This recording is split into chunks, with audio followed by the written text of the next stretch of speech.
ಕೇಂದ್ರ ಸರ್ಕಾರ ಈಗ ಕ್ಯೂಆರ್ ಕೋಡ್ ಒಳಗೊಂಡ ಹೊಸ ಪ್ಯಾನ್ ಕಾರ್ಡ್ ಅನ್ನು ಜಾರಿಗೆ ತರಲು ಹೊರಟಿದೆ. ಪ್ಯಾನ್ 2.0 ಬಂದ ಮೇಲೆ ನಿಮ್ಮ ಬಳಿ ಈಗಾಗಲೇ ಇರುವ ಹಳೆಯ ಪ್ಯಾನ್ ಕಾರ್ಡ್ ಅನ್ನು ಬದಲಾಯಿಸಬೇಕೇ? ನೋಡೋಣ ಬನ್ನಿ.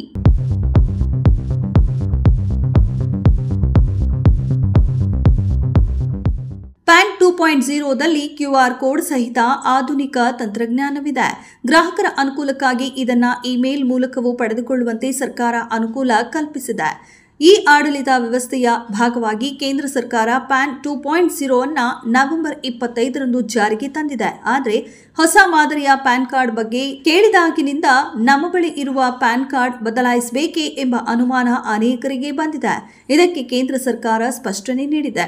ಹೊಸ ಪ್ಯಾನ್ ಕಾರ್ಡ್ಗಾಗಿ ಈಗ ಇರುವ ಪ್ಯಾನ್ ಕಾರ್ಡ್ ಅನ್ನು ಬದಲಾಯಿಸಬೇಕೆಂದೇನೂ ಇಲ್ಲ. ಹೊಸ ಪ್ಯಾನ್ ಕಾರ್ಡ್ ಬಂದಿದೆ ಎಂಬ ಕಾರಣಕ್ಕೆ ಹಳೆಯ ಪ್ಯಾನ್ ಕಾರ್ಡ್ ವ್ಯಾಲಿಡಿಟಿ ಕಳೆದುಕೊಳ್ಳುವುದಿಲ್ಲ.